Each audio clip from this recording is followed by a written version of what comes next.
passamos dores, passamos lágrimas, lamentação, judiado, né?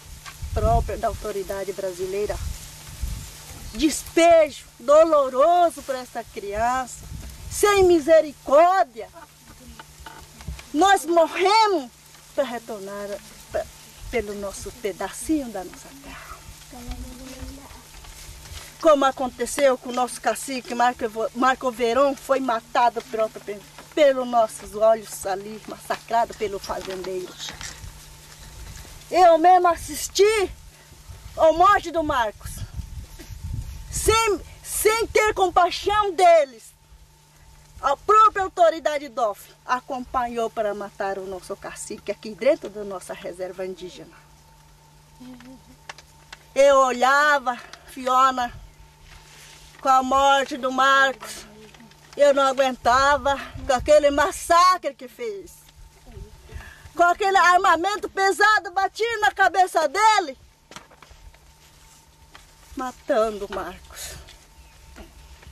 Até mesmo ele pegou ele, jogou perto de nós estávamos refém, judiado, ele ali sofrendo, sem erguer a mão, contra daquela autoridade, contra daquele fazendeiro assassino, que matou um pobre coitado, que matou aquela criança, através da nossa demarcação, para que seja demarcada a nossa terra. E essa luta, nós não vamos deixar cair essa bandeira. Nós vamos levantar ainda. Porque nosso sangue vale mais do mundo inteiro. Eu vi pela própria meu olho matando o cacique. E hoje aquele fazendeiro assassino está ainda dizendo, a autoridade dizendo dele que está corrigindo. Não está.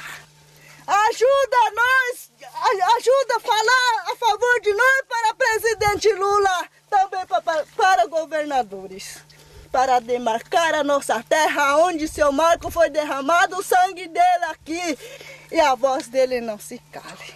E são espírito dele, está ainda com nós. Por isso eu peço para vocês que ajudem nós a falar para presidente, para governadores, para a demarcação da nossa terra, para que nós vivamos para sempre aqui.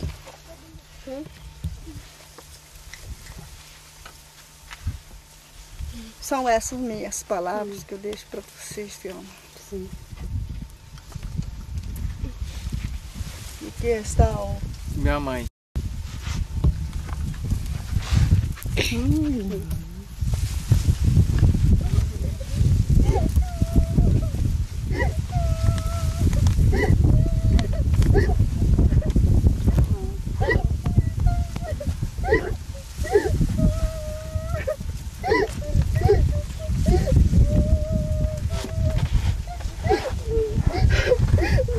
Você já me sozinho aqui.